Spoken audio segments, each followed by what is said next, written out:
You are listening to the Prepared Warrior Podcast, where law enforcement and military trainers discuss cutting-edge training, tactics, and technology. Here is your host, John Wilson. Welcome to Season 1, Episode 8 of the Prepared Warrior. I'm John Wilson. Our guest for this episode is Mark Bloxham. I like to start every episode with a quote. This one is from Winston Churchill, who said, "Success consists of going from failure to failure without loss of enthusiasm." Our guest Mark Bloxham is currently a sergeant with a large Canadian police agency. He has 27 years of service. During that time, he has worked as an exhibit tech in patrol, the communications section, 18 years in the public safety unit, and over 5 years in the officer safety unit. Mark has received a variety of instructor-level certifications in such areas as ground fighting, tactical baton, chemical munitions, specialty impact munitions, and more. Additionally, he has served 4 years as detective assigned to major crimes and in domestic offender crimes and the homicide section. Mark is also a certified threat pattern recognition, use of force, and firearms instructor trainer. He is a court-recognized expert in police use of force, patrol tactics, and officer safety training. Mark has provided training to police officers overseas in Spain, Andorra, the West Bank, and the Middle East. Also the founder and owner of Canadian Innovative Protective Solutions, Inc. Thank you for coming on. Hi, good morning. So first, I'd like to talk about your experience in international policing. Now, you spent a year conducting training in the Middle East as part of Operation Proteus, as it's called. How did you get selected for this? Well, the international policing opportunity came up, a year before my deployment. But I've been working towards it my entire career. So I've been working towards it through training and also private sector opportunities overseas. But this particular mission, as a Canadian police officer, all police officers that are selected for deployment go through the Royal Canadian Mounted Police. And, my agency is the Edmonton Police Service. So my name was on the list and I was pre-selected, and the Proteus opportunity came up, which was a very unique opportunity. And my name was put forward and I was very fortunate to be selected. And so where were you specifically and what were your tasks? So the Proteus mission is actually a Canadian Forces mission. And I lived in Israel. I lived in Jerusalem, and I worked in the West Bank. So I commuted with my Ontario provincial police partner down into the West Bank to the city of Jericho, which is the oldest city on earth and the lowest city on earth. And I worked as part of an international advisory team as advisors to the Palestinian Security Authority. How did your training techniques translate over there? Well, we ended up we were basically advisors to a leadership course, and I worked with the Dutch, British Army, Italian Carbonary, and like I said, a couple Canadian police officers. And we all brought to the table different packages and sort of suites of information and knowledge. And what our job was to mentor the instructor cadre there and assist them with developing leadership through tactics. And what we did as Canadian police officers was we inserted a variety of different sort of policing tactics that would be utilized in urban and rural environments to augment the training. The Palestinian Security Forces are about 7 different security organizations, and they're not a military because of the Oslo Accords, and they're not purely a police agency. They're kind of a paramilitary organization. So our goal was to provide a variety of different types of tactics training to instill leadership skills. And with our Italian and British Army friends, they kind of came up with different things. So as a group, we sort of inserted those tactics into the program over the 9 months that the leadership course actually ran. So what was it like working with people from all over the world in a different place. I'm guessing you probably haven't been very much or at all. I've never been to Israel. I had done a brief contract in the Middle East for Setcan, actually, probably about 4 or 5 years ago. That was in Dubai. But this was a very unique experience. I arrived in July, so it was between 46 and 52 degrees Celsius when I first arrived, and it was a unique political experience because it was what we were. I wouldn't say we weren't welcomed, but we weren't necessarily paid a lot of attention to initially. So we were put into some office accommodations that were less than desirable, and it actually took probably about 3 weeks just to get climatized to the heat.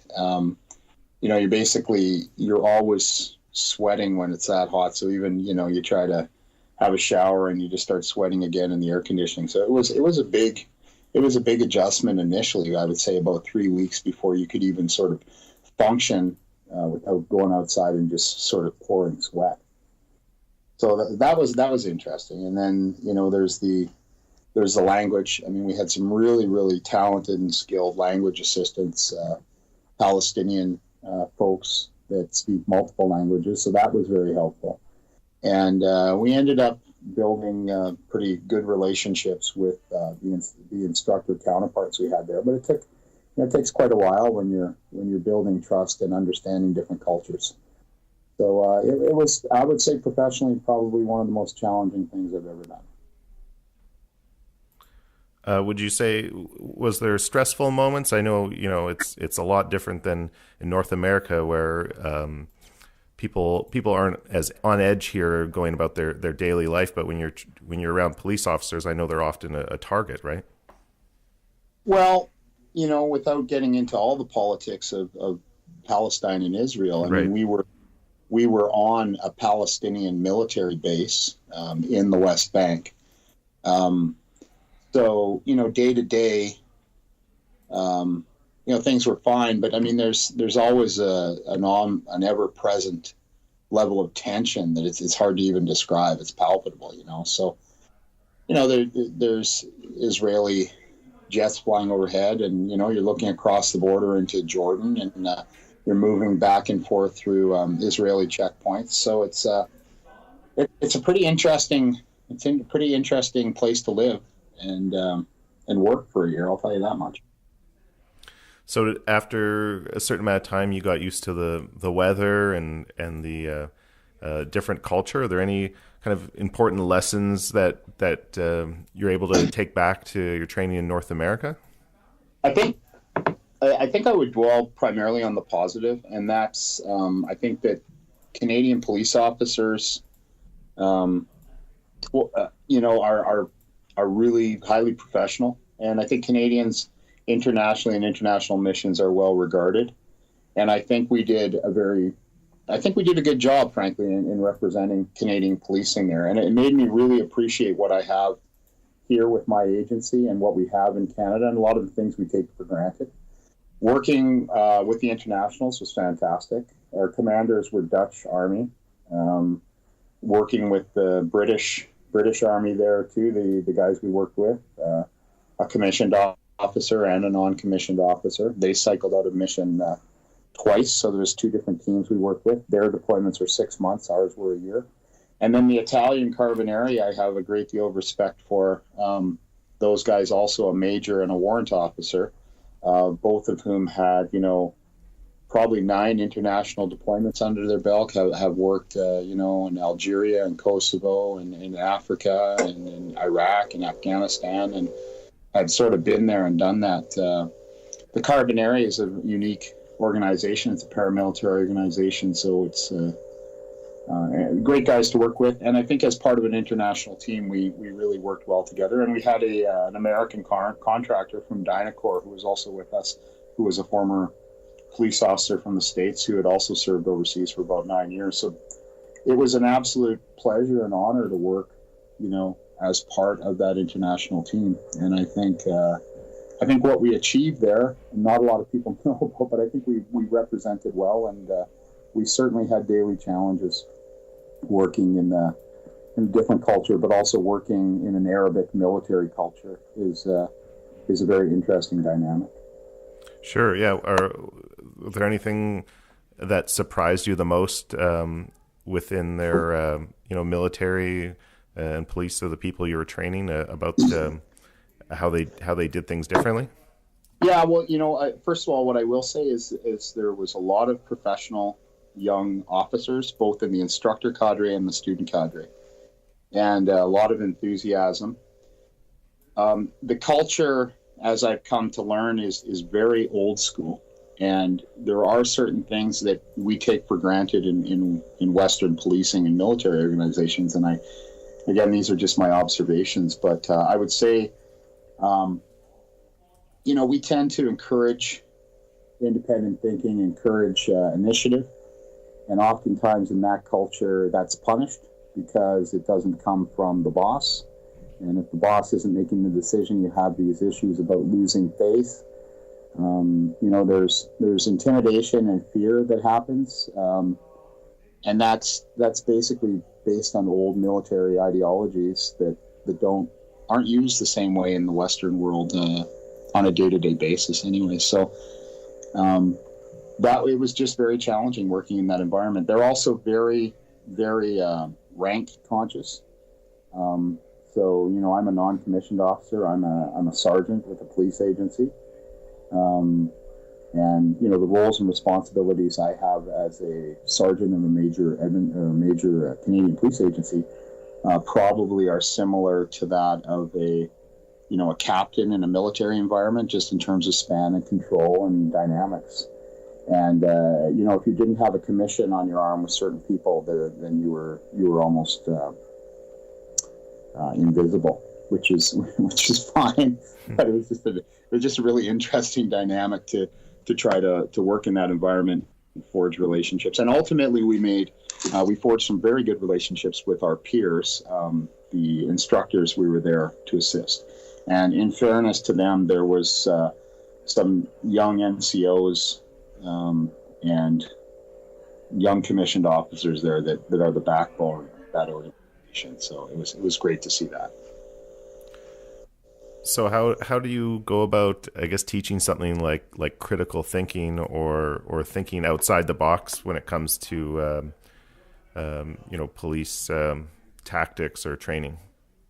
I don't think you try to start something off and say we're going to teach critical thinking. I think what you do is you share operational experience of what works in our environments. You try to draw parallels of similarities in those environments. And then when it comes to, use of force training and tactics, which is what, I was teaching there for some of the time, you just focus on simplicity in tactics and don't make things complicated. And then when you run scenarios and exercises, you make them as realistic as possible. And you can build confidence when you provide training like that. The other side of that was we were teaching basic tactics, but then we were also teaching leadership of those tactics. So it was allowing those guys to actually run scenarios and be at times unsuccessful, but then successful in those scenarios too. So all really challenging in a very hot environment, political environment, through language assistance and trying to get your point across and your passions across. I really encourage any tactics instructors out there that want to push themselves, try going to a different country and doing it all through a language assistant, and it will really test you and your abilities. What are some of the ways that you would manage stress of those kind of extra stressors, I guess, on your work? I am surrounded by a really good support team. My partner, OPP Staff Sergeant, now soon to be Inspector, Brad Kolbeck, was the guy I was with on a day-to-day basis. So, we would have some pretty good debriefs every time we left the base. And the internationals were just great, to get talk about things. And although we differ in some ways, we approach things in very similar ways. So it was pretty easy to sort of plug in with the Brits, the Italians, the Dutch in terms of our mindset on how to get things done. So that was affirming that leadership and tactics are similar in the Western agencies. And then, I was surrounded by 24 members of the Canadian Armed Forces as part of the mission I was with. So there was a good social outlet there, and also a good opportunity to debrief on a regular basis with them. So, and we lived outside the West Bank, so you could kind of leave your work behind you and then come to your accommodations and then head back. So, right. Yeah. So you started the company, the Canadian Innovative Protective Solutions, Inc. How did you first get started in that kind of private sector? I was working as an officer safety instructor, and my agency I've been very fortunate to get a lot of training and development opportunities. And I was seeing a lot of inquiries from the public sector, both law enforcement. In Alberta, we have something called a Community Peace Officer Group, which is sort of special constables that do law enforcement duties that aren't criminal code in nature. So they typically are not armed with a firearm. And then, there's professional security organizations, and then a lot of other different organizations that I just felt could benefit from getting quality information and training from, people who were fortunate to have more knowledge. And that's why I started the company. I started the company in 2000. And in that time, over the years, we've served over 100 clients at all levels of government and all levels of the private sector. And we provide, it's innovative protective solutions. So I'd like to say that we develop protective solutions based on the need of the client. So that may be arrest and control tactics training. It might be assessing a program to look at development opportunities. It could be emergency vehicle operations training.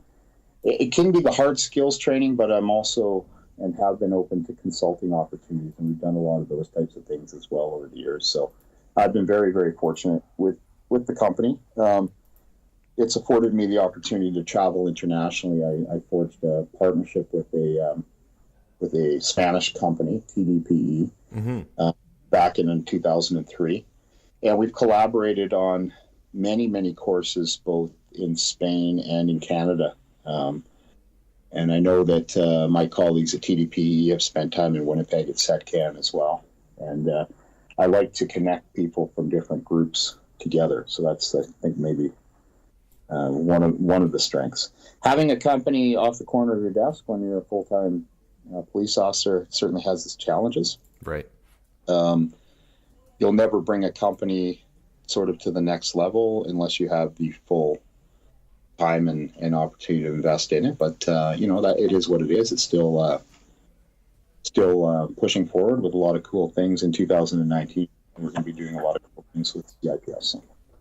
Yeah, so you have a training service. You have so many different kind of training courses and services, but one's called Reality One. That's the combined one with Spain, or? Yeah. So my partner Emilio in Spain always referred to there's two realities when it comes to training, tactics training.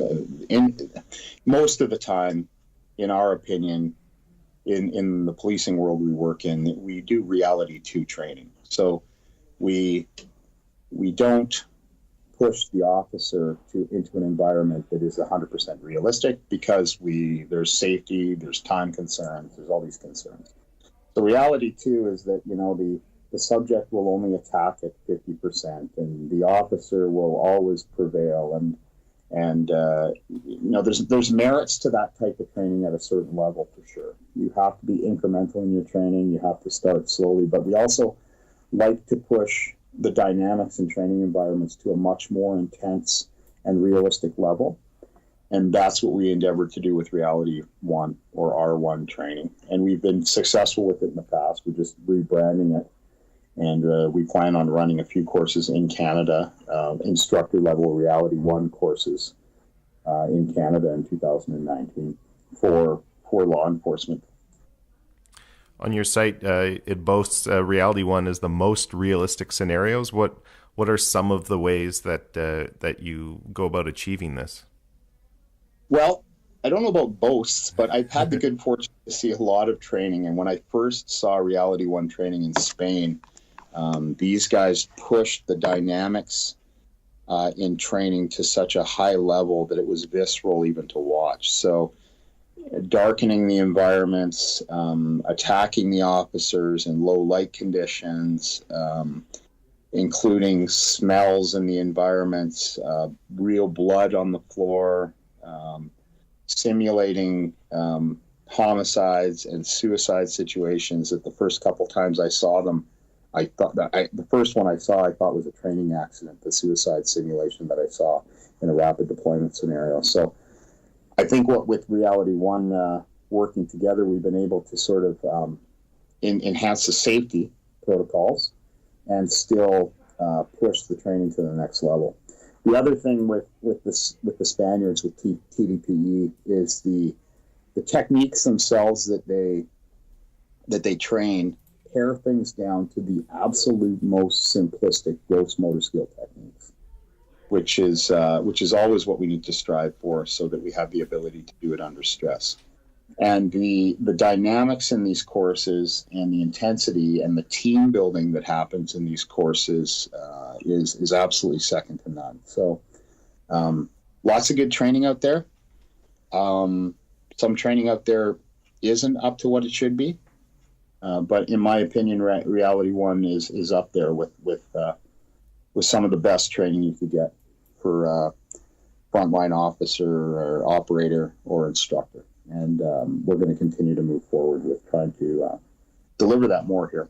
Logistically, it's difficult for us, the companies on the other side of the world, to come together for these courses, but that's what we're going to be doing here next year. Sorry. How has reality-based training evolved over the time that you've spent doing scenario training? Well, Jeff Quayle at Setcan, who's a friend of mine, obviously. I would say that, that guy probably single-handedly has pushed reality-based training to the next level with a lot of the technology that he's introduced with shock knife and stress vests and all these other things that continue to move forward. There's other systems out there. There's systems out there that simulate arterial bleeds, combat systems that simulate arterial bleeds. And I think the important thing is to train instructors to have a very good understanding of tactics and skills, and also augment that with technology, to use the technology in a creative way that creates realistic training environments. And with things like stress vest and shock knife and blood pumping systems and really switched on instructors, we can continue to create training that's more realistic. Now, you don't throw an officer straight into a high-end intense Reality 1 training. You always have building blocks that you follow first, and all those protocols of creating a need and static repetition and then stimulus response training and all these things. And then Reality 1 training is sort of the end game, where we make things as realistic as possible. And I would just encourage Canadian police tactics instructors to critically look at their training and ask themselves, are we actually preparing our officers for the levels of risk and threat that they're going to encounter in real life? Or are we creating training that just sort of checks a box and gets everybody through a simple scenario that everybody wins all the time? Mm-hmm. I think that in training, we have to embrace not being successful in training more often. When you get attacked and you lose in training, it's a difficult thing to do in front of your peers, and there's an emotional issues surrounding that, and there's embarrassment, but the reality is that's exactly the time and place to lose is in training. And you can only you can only come back from that and bring it to the next level by increasing the intensity of training and becoming more skilled. And I don't know if there's enough of that out there, to be honest with you. You've mentioned it a couple times, but why would you say it's important to keep training exercises or certain training simple? Well, John, all training should be simple. I mean, under high degrees of stress, gross motor skills are all we have available to us. And regardless of the level, fitness level, the skill level of the officer or the operator, under extreme stress, gross motor skills are what is going to work for us. So when we develop protective skills training, it's always trying to make it as simplistic as possible and make the techniques as simplistic as possible. And that should always be the goal. How important would you say is ongoing research and in developing curriculums for training for the public and private sector, security and law enforcement? Oh, it's always important. I think a lot of times what I'll say about that, though, is that those of us that have a passion for officer safety and tactics training for many years, we're always looking for the next answer, the next system to come out, the next technique to come out that's going to be the one that's different and better than the last one. And a lot of times the answer is right in front of you with simplicity. Right. And I think it's really good for instructors, officer safety instructors, to take as much training as they possibly can, both martial arts and control tactics and firearms and all this stuff, and take, if the budget allows, take good training and critically look at other training to say, hey, you know what, that doesn't offer what I think it should, but I have enough understanding now to appreciate why, instead of just taking a cool course from somebody who's cool and does something interesting. It's great training with people like that, and sometimes you'll get absolute pieces of gold, but sometimes you got to be careful that what you're getting isn't just to sell a course. Right. Yeah. I guess the cult of personality might override the usefulness. Exactly. And Stress Fest is a prime example of how somebody who doesn't understand stress inoculation training could look at something like Stress Fest and say, oh, this is a gimmick. This is a piece of technology that they're just trying to sell to sell units, But when you actually look at the resiliency of the units themselves, you look at the creativity of what an instructor can do with a system like Stress Vest in terms of basic firearm skills, sight alignment, using the belt on the operator to test the light, the sights, and then actually moving it into dynamic training. I didn't come on here to try to sell Stress Vest or any Setcan product. I really didn't, John. But I think in the hands of good, knowledgeable instructors, those pieces of technology can really augment the training to the next level. And when I ran our training section, I was fortunate enough to bring some of these pieces of technology on board. And what I encouraged my instructors to do was just, hey, this isn't a novelty that you put a vest on and you shock somebody.